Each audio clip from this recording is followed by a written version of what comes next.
welcome to this Tuesday's edition of Startup Central. I'm Nayantara Rai in New Delhi. This is the brand new Startup Central, a 60-minute special that comes to you weekdays 6 to 7 p.m. Your one-stop destination to know everything about startups, entrepreneurship, technology, disruption, innovation, anything that has to do with the new economy. Folks, stay in touch with us. We get an idea what to have on the show and what to never have on the show because you keep writing into us. Our email address on top of the screens, suc@etnow.tv. I'm also on Twitter. You can reach out to me directly on Twitter. Pitch to us. Who knows? Maybe one day you will be a part of the show. I don't know how your long weekend was. Mine was fantastic. Needed some time off, and I think so did the startup universe, which got some really good news this long weekend. The angel tax has finally been axed. We've seen so much back and forth, so many promises, execution of those promises, which left the startup universe, angel investors, a bit disappointed since the government didn't go the full way. But now it seems to, or has it not? I'm going to be discussing that and a lot more today with my guests, Rehan Yar Khan, the managing partner at Orios Venture Partners, Siddharth, the founding partners at 314 Capital. Also joining us will be K Ganesh, an investor at Big Basket, which is, of course, a unicorn. Gentlemen, good evening. Thanks for being part of the Startup Central. I'll begin with you, Rehan. We've talked so much about angel tax. What's the verdict? Has it finally been axed? Is it over, done, dusted, yesterday's story?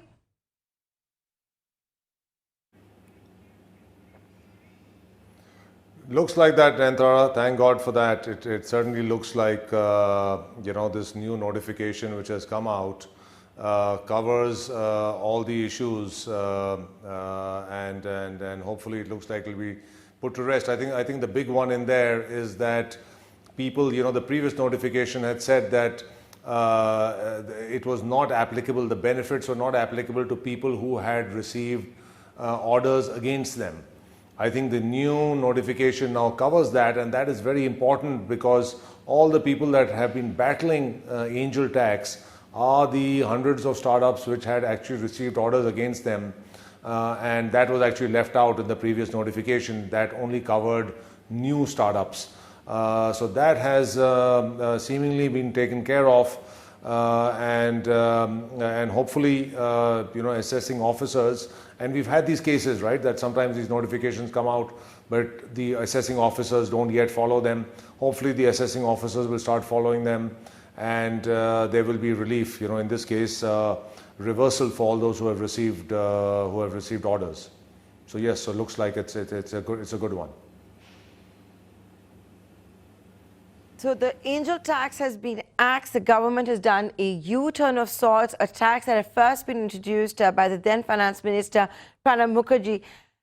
Ganesh, let me come to you. You track this space so very closely. You're an investor in the unicorn Big Basket as well. Angel investors, so important for a thriving, robust startup universe. Having said that, even though this tax had been around, I've got to play devil's advocate here. It didn't stop the angel investors from investing. No, it did. It actually muted the sentiment.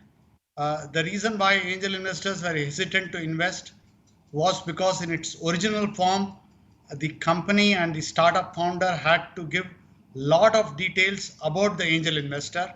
In its original form, the tax returns and information about the angel investor had to be collected by the company and submitted to the tax department.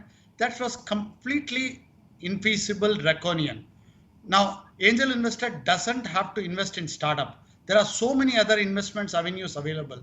With so much of angst, definitely people had stopped having any interest in angel investing. If I have to provide for just putting 10 lakhs of my account, my last 3 years tax return, explain all of that, give it to the company will give it to the tax authority, everybody will see it. It was completely unwarranted, unnecessary. There are so many other avenues available for an angel investor to put money than do this. More importantly, the company would immediately have a leakage of angel tax to be able to get away. So if I put 10 lakhs, 1/3 of it will go away. what I'm actually the company gets to use is only 2/3 of that. That was bad because the actual amount of money that goes into the company is bad. Worse than all of this is the entrepreneurial time and the angst people had to go through in answering angel tax questions, hiring a chartered accountant and a tax consultant, do rounds of income tax, and trying to explain to the tax authorities why a share premium of so much has been charged. Is impossible. The experts, the venture capitalists differ in their assessment of what is a fair value, what should be the share premium. How can you ever explain to an income tax officer? So there were lots of things completely wrong. What is extremely heartening is over multiple meetings, DPIIT along with CBDT had listened to the entrepreneurs, venture capitalists, and other ecosystem players, understood the concerns, and over several meetings had actually addressed each of the problems. They completely removed the need for a fair market value valuation. Only thing that was left was the fact that people who had got demand notices, people who had got notices had to go through the process because they said that cannot go away, we cannot withdraw. And that created problems for companies which had already got. And it's a real anomaly because that angel tax has been addressed, but if you are unlucky to get a notice before, even though the current law is different, you have to explain to this. Now that loophole has been plugged, so that will be a lot of relief. I think kudos to the government and all the people involved, including the media which highlighted it, including people like Type, venture capitalists, IVCA, organizations like iSpirit, and many of us who actually lobbied. I think it's a very collective way of getting government to listen and remove step by step all of it. It's extremely encouraging. I'm so sad you didn't name ET Now part of that big list. We've had you on the show so often to talk about the angel tax. But jokes apart, StartUp ET Now has been at the forefront of actually leading this charge. I remember the maximum number of times that has been raised has been in Startup Central and ET Now. I have been here before raising this point, and that has actually helped in focus it. Otherwise, we are a very small section of the full society. We are not big industrialists. Therefore, we need all the support from media, including ET Now, Startup Central. It was a shameless plug. It was a shameless plug. I'm glad you rose to the occasion. So I hope you'll add our name to the list the next time you give out that. Please keep this up. Yeah. Okay. Please keep this up. You deserve it. We will keep coming back to you for highlighting issues. Thank you so much for that. Siddharth Pai, let me come to you. You know, I've been observing that, this universe that you all are part of is like a parallel universe, apni dunya mein. In July, $2 billion of FPI sell-off takes place. Look what happened in the last street. In that same month, we see deal making worth almost $1.1 billion. So, it's like a parallel universe which is taking place. But for this parallel universe, and let's be honest, the government has been taking notice. You've seen this draconian tax not just being axed, but rolled back, previous orders being scrapped and all of that. The Finance Minister, Nirmala Sitharaman, spent quite a bit of her speech talking about a robust universe needed for the startups. Now that the government has walked the talk and done this, how are folks like you reacting? And what does it also mean as far as inflows goes for deal making? So, Nayantara, first and foremost, I think we should give credit to the government and to the CBDT for actually giving this relief to companies who already had orders passed against them. The fact all of us actually fought this battle on the backs of those entrepreneurs. For them to be left out of any relief the government gave was actually giving them the short end of the stick. That being said, I think this is a close of another chapter on angel tax, but the angel tax hasn't been completely defanged. Just give me a moment to actually elaborate. What we're seeing in the angel tax as of now is what they passed in the budget is in case a company has violated the particular exemption from the date on which they actually received money, then in that case the exemption is no longer valid, and two times the difference between the price at which the securities were issued and the fair market value will be taxed in the hands of the company. Now, the problem with the exemption notification is the fact that in case a company is given any loans and advances, even if it's in the ordinary course of business, if the company has invested into any shares and securities or made any capital contributions, they are liable for the exemption to be struck off. So essentially what it translates to is if any company is actually given a rental deposit, they are liable to actually lose the exemption. If a company's done any treasury management by investing into money market mutual funds and parking their surplus money there, they're liable to get this their exemptions taken off. If a company's even done any mergers and acquisition, in case or a stock swap, then they're actually liable to get this to have their exemptions taken off. So I think what the government's done as of now is another step in the battle, but the entire issue hasn't been categorically resolved, because given the fact that the 2x difference is actually the penalty that's going to be paid, not a tax but a penalty that's actually going to be paid. Getting this penalty waived will actually be far harder, because in case there is a clear transgression of that particular exemption, it will become a problem. So this may become a problem that may bubble up in the future. There are a number of companies whose assessing officers have already told them that in case you guys have made some amount of treasury investments or received deposits on the face of your balance sheet, explain to me why this exemption should still hold good or not. So I think the sword of angel tax still remains. A large amount of it has been defanged as of now. There has been tremendous relief to all the people who've suffered from it, but we need to make sure that no future cases arise. That being said, with regard to the investor sentiment as well, I think the inflows from the domestic side will actually start increasing because of the fact that the angel tax has been mitigated to this fashion. The fact that listed companies can now openly invest into startups goes a great way in actually galvanizing rupee capital into our startup ecosystem.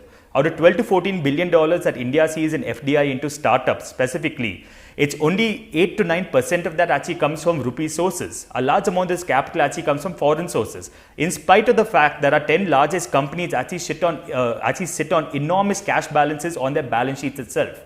Instead, a large number of these companies would rather invest in funds abroad, rather investing into Indian startups or investing into Indian funds. So I think one of the reasons why they didn't do this was because of this particular angel tax. Nobody wants to invest in a company where 30% or 25% of your money as of now will actually going to be paid to the government, just because of the fact that you chose to invest in it. So I see the rupee, I'm hopeful of the fact that the rupee inflows will actually change, regardless of what happens in the macro situation now where the FPIs are net sellers. The startup ecosystem is relatively insulated from this particular part, and it still garners large amounts of FDIs. Even now we're seeing, as you mentioned, that the number of deals may not be increasing, but the value of these particular deals are increasing as well. But in the early stage, nonetheless, there has been a slowdown in these deals. A large number of the deals are actually happening from your Series B, Series C onwards. So these are larger companies who've already been there. It's important for the startup, very early stage startups to actually start getting their fair share of the pie as well. Pre-Series A. Yeah, pre-Series A is, what also you're perhaps talking about. But like I said, ye bilkul different dunya, as I call the startup universe from the new economy. Rehan, come in there. Do you agree with what Siddharth has had to say, that, the sword of angel tax still exists, that we should perhaps not jump the gun and say that angel tax has been axed, or these are maybe procedural in nature and you hope will be ironed out, or you expect to be ironed out, or it's only common sense they will be ironed out, Rehan?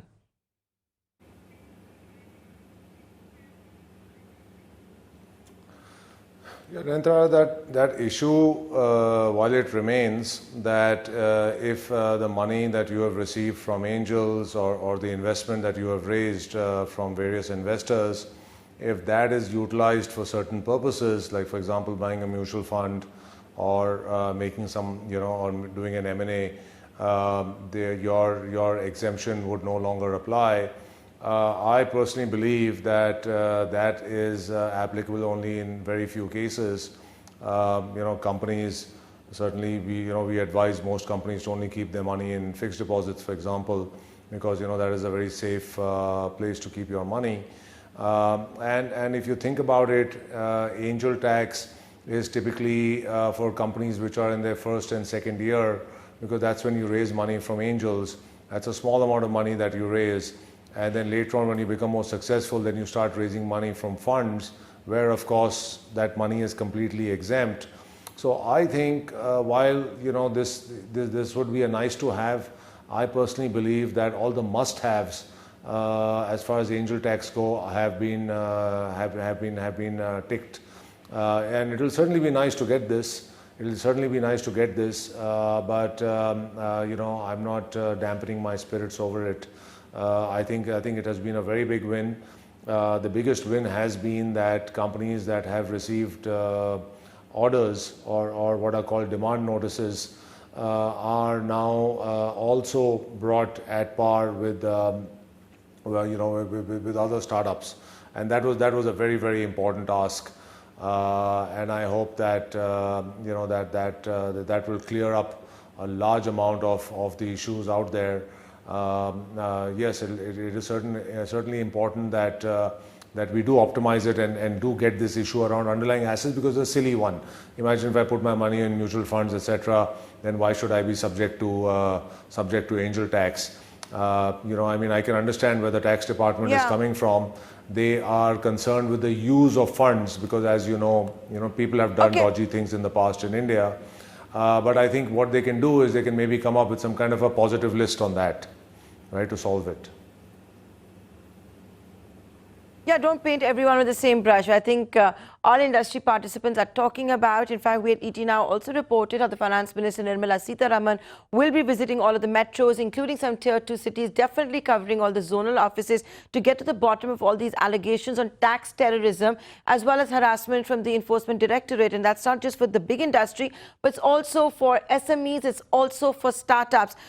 Mr. Ganesh, if I can come back to you in that front, then, you heard what Siddharth Pai had to say, that the sword of angel tax still exists. He may be the youngest of the panel, but he's certainly sounding the most cynical one of the three of you. Where do you stand on this issue? Or would you agree with Rehan that, the good messaging has been sent out and, since the intent is there, all of this will be cleared? No, I think I agree with Rehan. I mean, what Siddharth has said obviously is a valid point. It doesn't cover all the cases.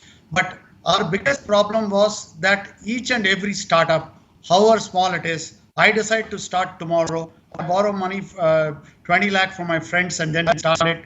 I mean, it got covered in angel tax. This takes care of almost 95% of the early stage angel level investment of startups. So I think we are covered there. Now, if the company does M&A, see, I frankly feel that the problem is not with companies that are doing M&A or that are doing advanced transactions, because they have reached certain stage where they have the ability to be able to answer these questions. Hire a consultant, hire a tax lawyer and do it.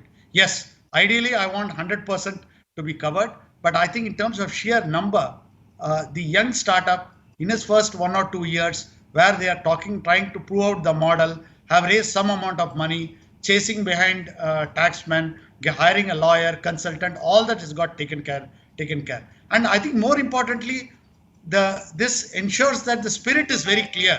You don't have to get into explaining what the share premium is for each and every case, which is very difficult to explain. Yes, ideally, I agree with Siddharth, I want 100% coverage, but this I think covers more than 95% of the situations. Siddharth, so I'm very happy. Siddharth, since we're running out of time, I'll give the final comment to Siddharth only because he's been the outlier among the three of you. So Siddharth, after listening to your other panelists, they are older, are they wiser too? Are you perhaps willing to reconsider, or do you really think that this is going to turn out to be a big issue? So Nayanthara, I think just to clarify one thing, the government's intent is pretty clear as of now. It's only the execution that actually matters. Even when the notification on February 19, 2019 by DPIIT came out, a number of groups such as iSpirit, IVCA, IAN, TAI, etc. actually wrote to the government on this point, saying that your exemption is good. This has done a lot of good for the entire ecosystem.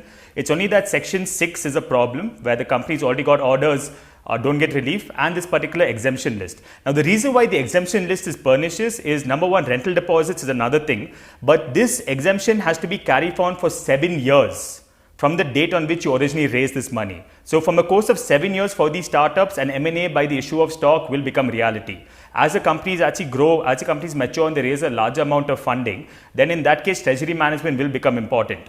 And the way the notification is worded is from the date of the first investment, or the date of a very first investment is 7 years from then. So given the fact that there is a 7-year period where this actually happens and the penalties to a 200% of that particular difference, that penalty will also compound. So granted that these companies may be able to approach the big four, they may be able to approach high quality lawyers and all, but the fact of the matter still remains that this particular sword still dangles. So there is relief as of now, no one's denying it. The person who wants to start up a particular company can actually do so with complete freedom and with a relaxed state of mind. But the angel tax entire saga doesn't happen, because what none of us want, especially the media, the people who've been fighting this battle, is for us to actually pick up our weapons once again 6 months down the line, another year down the line, and start the entire battle once again. The iron is still hot as of now. While we should celebrate and laud the government and the CBDT for taking this great step, it's important for us to complete the entire thing, so there is comfort to all people, regardless of whether they're a large startup or a small startup. That's a key issue I'm actually trying to drive home here. And hats off to all three of you. Hats off to the three of you as well as your industry peers, because I think all three of you in that sense have been activists along with your friends in the startup universe to highlight all of these problems and to make the government also understand that, why this draconian tax needs to go. And I don't think it's very often the CBDT relents, that the government relents. They do have a habit of wanting to always tax more. So with that, I'm out of time. I'd like to thank all three of you for taking the time out to join us here. Yes, we criticize, but also good to come together to celebrate when whatever it is that you're fighting for bears fruit. So thanks a lot to the three of you. We look forward to more interviews right here on Startup Central. With that, we're going to take a short commercial break, but stay tuned, a lot more on the other side.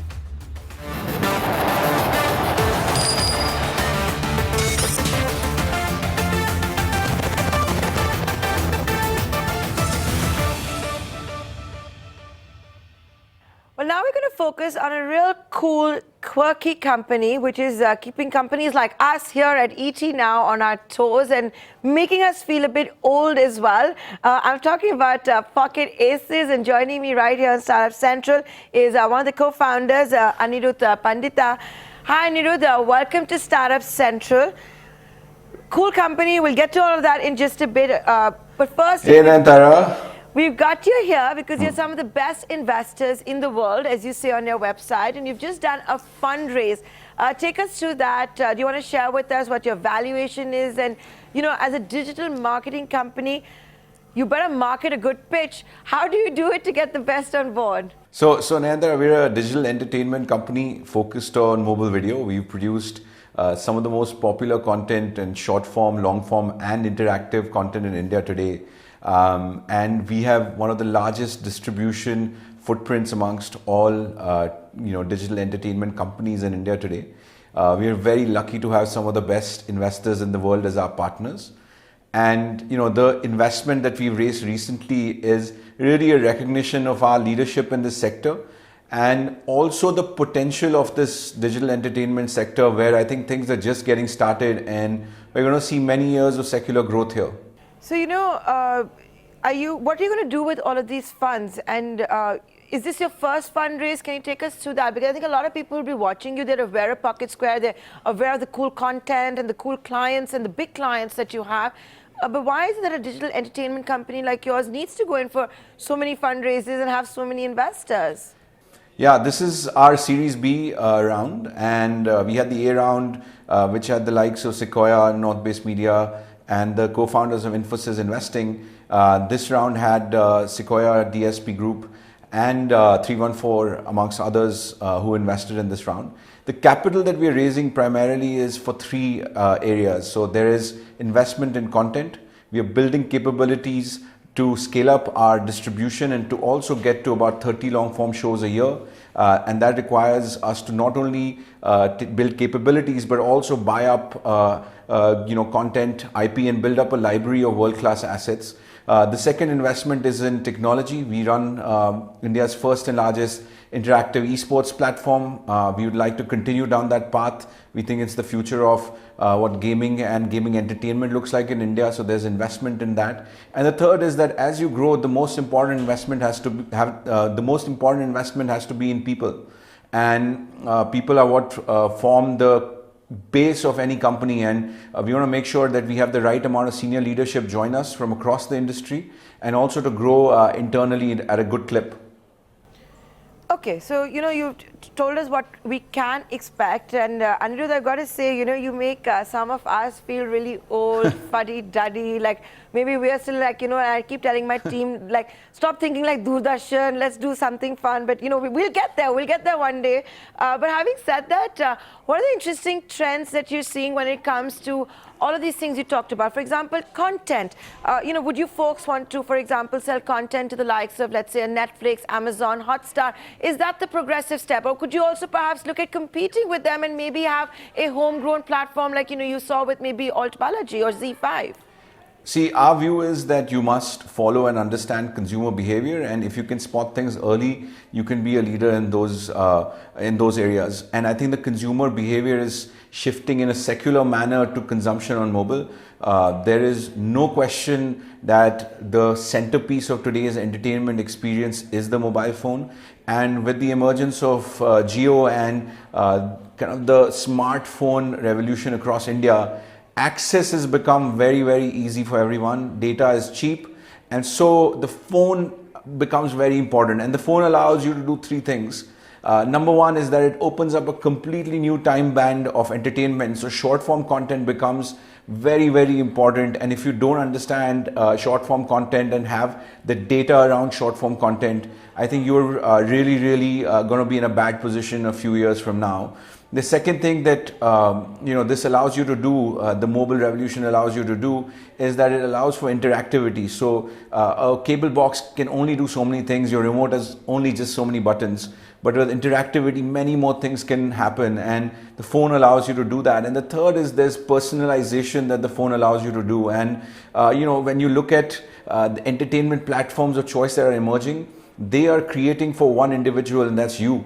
And therefore the amount of content that they need to satisfy each and every individual and subscriber on their service is really immense. So for us, there are different buckets of value. There is buckets of value to be built on the short form side with distribution and rapid content coming out very, very quickly, and really building engagement across these platforms. We are partnering with guys like Netflix, who we've done a show with already, and there are other shows that we are in talks with all the other big OTTs.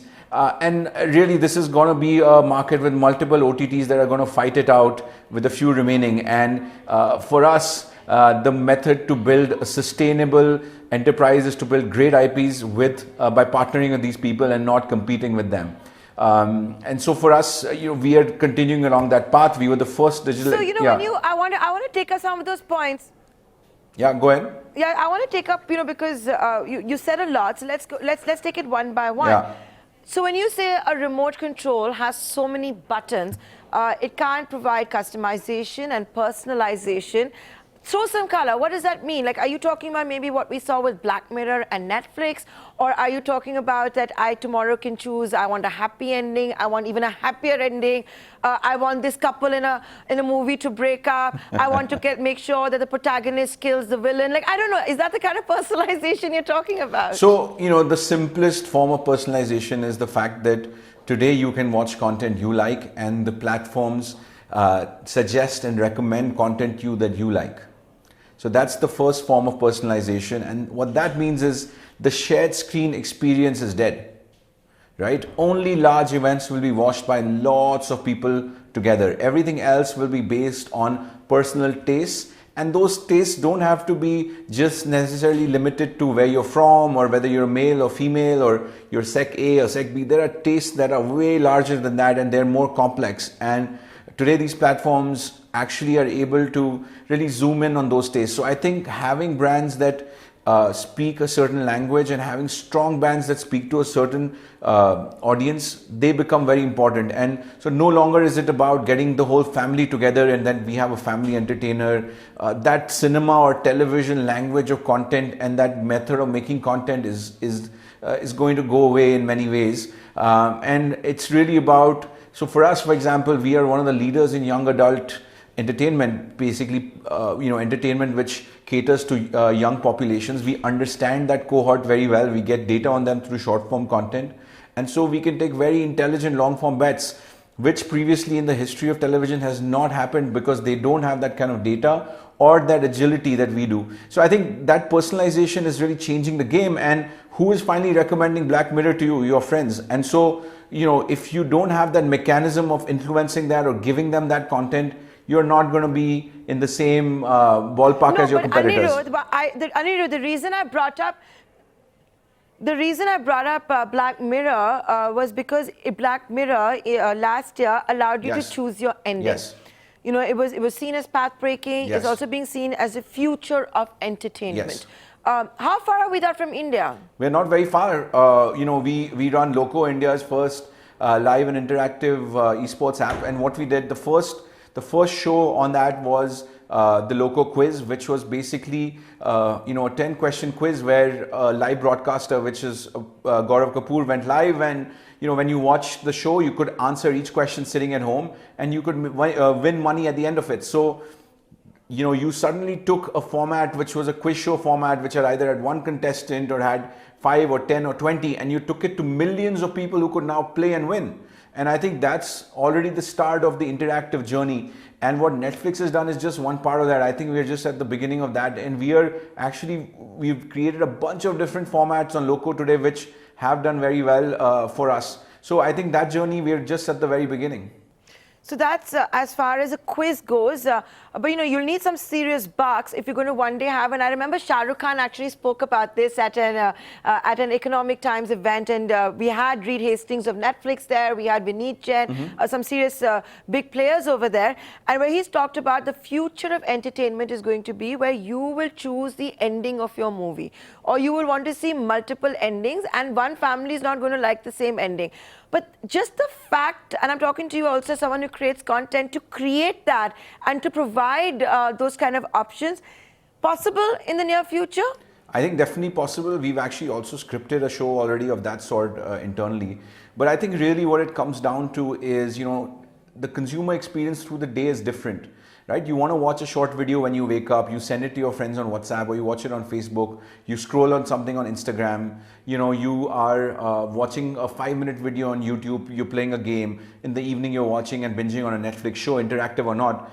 And so I think each platform has something unique to offer. And so when you're creating content like we are, and we do in a month 500 million video views, which is massive. 3 years back when we raised our last round, we were only doing 20 million views a month, and we think we can get to 1 billion views very, very quickly within the next 12 months. And that's happening because our content is customized for each platform. So our content on Instagram looks and feels different than our content on YouTube, for example, because we know the mechanism of distribution and the consumer experience on those platforms is vastly different. And if you don't understand that, you're going to have trouble growing on digital. And I think that's what makes us special and makes us different, is because each and every individual that is working at this company understands that, and A, is data driven, but B, is also very conscious about following the consumer and really understanding what makes them tick on that platform. So having said that, you also said, Anirudh, that if you're going to stay in the long format, you're going to be dead in a couple of years. Do you have a definition of short? Because, we keep hearing about how the attention span is falling, the millennials don't like long videos. Is there any formula that you have figured out works? No, so I wasn't saying long form is dead. In fact, it's quite the opposite. I was saying that long form is going to actually explode as well. The thing is that, if you look at what your life looked like 15 years back, when you, went to work in the morning, you would read a newspaper or maybe a book or something, but you would not have any other form of entertainment. Today, through the whole day, through your phone, you have access to entertainment. And so short form actually opens up. So it's not like people have short attention spans. I think that we believe that their experience through the day is they're looking for different things. So in the day, they're looking for short form formats.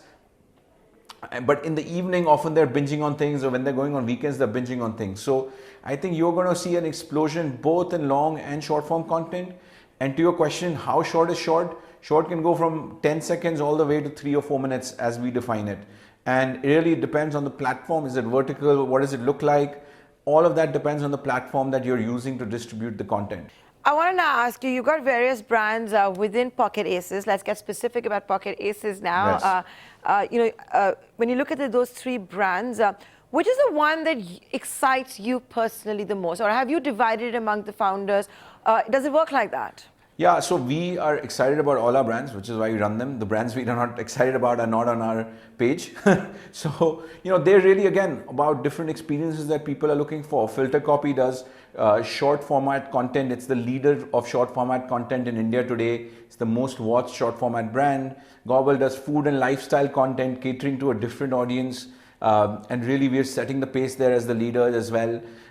With Dice Media, we're actually creating some of the best content that India has seen on long form. On the long format side, we have the most popular YouTube shows in India. We made Netflix's third original in India.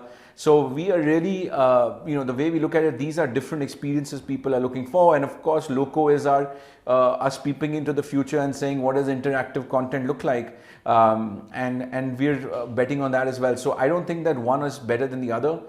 For us, it's really important to serve the consumer in the best possible way, and each of these brands helps us to do that. Where there are already existing platforms for content consumption, we build new brands. If there is no platform, we build the technology and own the whole stack.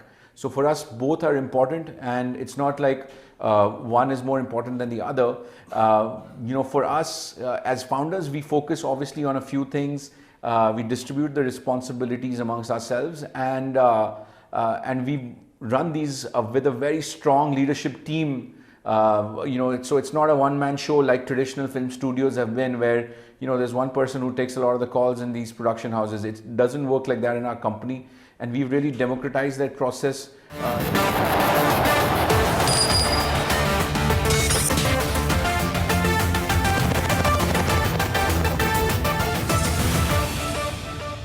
How is it that three of you, ex-investment bankers, two I'm guessing who might have been together at Urbana-Champaign studying engineering, got together to get into the big bad world of media? How did it happen?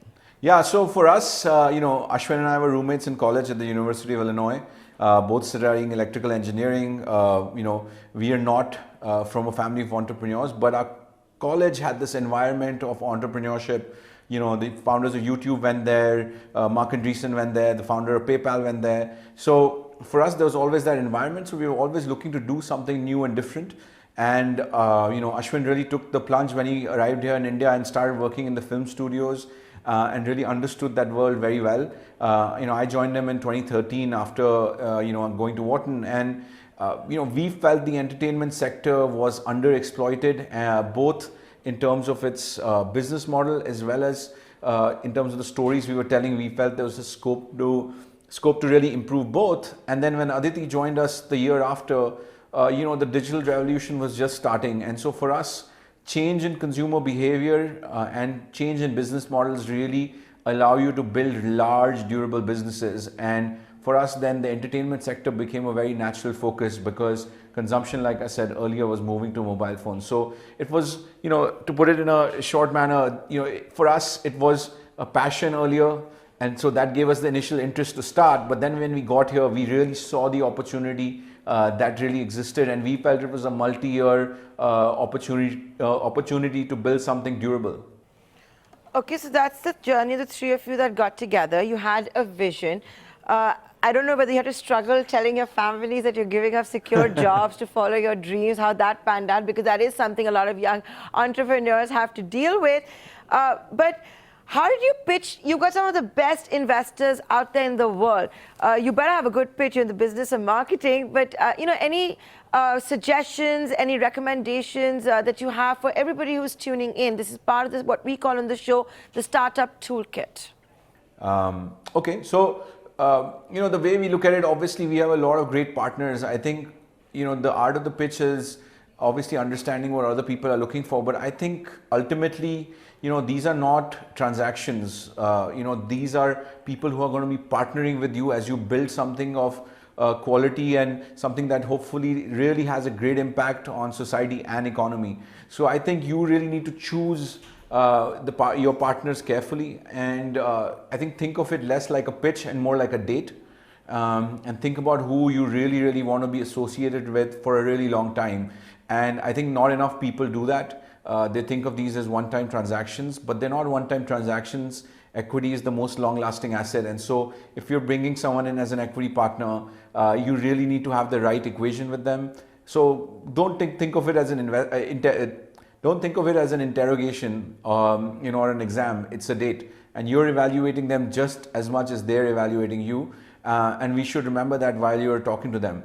Of course, the quality of the idea matters. The quality of the industry matters. The industry size, finally, the market size trumps almost everything else. So if you're in a really large industry and you're solving a really large problem, that's going to be huge. And the quality of your team matters. I think those things start adding up into what becomes an interesting pitch for someone. The quality of your problem that you're solving becomes important.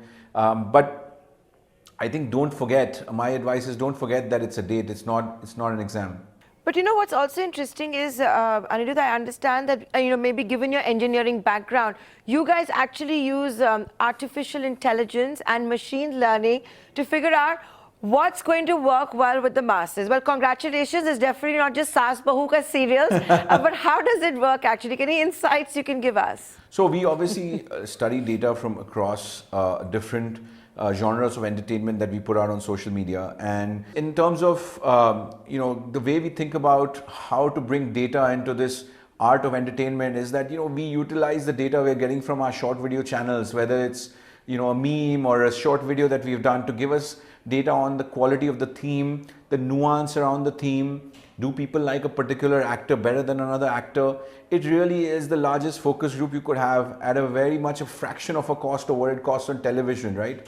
Often we will make videos with just the sole intent of understanding our audience better. And that allows us to take these big bets on, on long form content, which obviously are much, much larger and more expensive properties. So for us, these trends are important, but it's still obviously there is a sense of, there's an art to it, but we've really brought a method to this madness, and that allows us to have the strongest renewal rate, the highest renewal rate on long form shows. And it's not a surprise because all these shows that we put out have come out from insights from short form content. And that's why I was saying earlier to you that if you do not have a short form distribution business today or in the future, you will struggle with understanding your audiences, because the audiences are not just on one platform, they're on different platforms, and they are going to give you intelligence across platforms. And you need to build the right systems, and more importantly, have the right people to help them understand these or draw insights from these pieces of data that we get. And I'm very happy to tell you that we have all sorts of creative people who look at this data and use it in the right manner. Then it's not one centralized data insights team which is continuously throwing out numbers to creators who are holding their heads thinking what's going on with these numbers. It's actually the creators understand these numbers, they react to them, and that's the best thing that someone like me can hope for, because it gives them context as they keep creating for their audiences. I also understand that the average employee age at Pocket Aces is 23 years. That's right. As people live longer, and when I told my mom I was going to interview you, she told me to ask you this question. She's 65 years old, a serial binger on Netflix, Hotstar, only English. She's a bit snob like that. But she's like, listen, I'm not on Instagram, I'm not on Facebook, and nobody markets to me. And she has a point. There are many like her, right? And there are many people who are not on social media. So is that an audience you target, or is it also a decision that maybe Pocket Aces has taken that we're only going to focus on the younger crowd? Yeah, look, there are always underserved audiences, and there can always be businesses that focus on them. We have chosen to focus on the audience we know best. Our advantage is the fact that we have these large distribution footprints and large content, assets across serving these young people. And so for us, that is what we like to focus on. The 18 to 40 age group is really what we focus on. I think your mom will also enjoy some of our content, but our primary audience is that one. And yes, there can be companies, I think, in the future that will focus on that age group and also find success. There have been reports that you're in talks with Hollywood production companies. True or false? Yeah, we're always talking, so it's true. Yeah, so by when do you think, have things moved along? Because we've been hearing about it, and, by when is an announcement likely? Do you want to tell us which studio? No, look, we're talking to a bunch of people across the world. We are in a very, very fortunate time. I think there's never been a better time to be a creator in India. The shackles have really come off. Your content is traveling worldwide and in record time. Our short videos are often watched by people in countries far away from India. Our lead talent, who were not from famous film families, are being recognized in places like Brussels and New York and Paris. And it's happening because content today is going global, right? We are watching shows like Narcos, which is about a Colombian drug lord, played by a Brazilian, shot by a French company, broadcast by an American company. These are really global projects, and Indians are watching them and making parody videos out of them too. I think we are lucky to be in this age, and we are talking to a bunch of companies, and the deals that we've done with some of the OTTs today have resulted from years of hard work. Every overnight success is usually backed up by many years of work, and I think so. It's not going to be something that happens in the next few months, but I'm very hopeful that something happens in the next few years. Because of the investors that you have on board, I'm going to ask you this question: is Pocket Aces only going to stay in India? Because a lot of the investors that you have on board like to take companies global. I think our focus is currently on serving the Indian consumer. Once we feel that we've really captured that opportunity in a meaningful manner, yes, we will look abroad. And look, the world is full of opportunities, but it's... With the kind of population, it cannot happen. Well, then that is a good problem to have. The kind of population we have, I don't think that's possible. Well, that's a good problem to have. With that, Anirudh, I'd like to thank you for joining us here on Startup Central. It's been great having you on the show. I look forward to many more interviews. Thank you so much, and thank you to all of you at ET for watching us.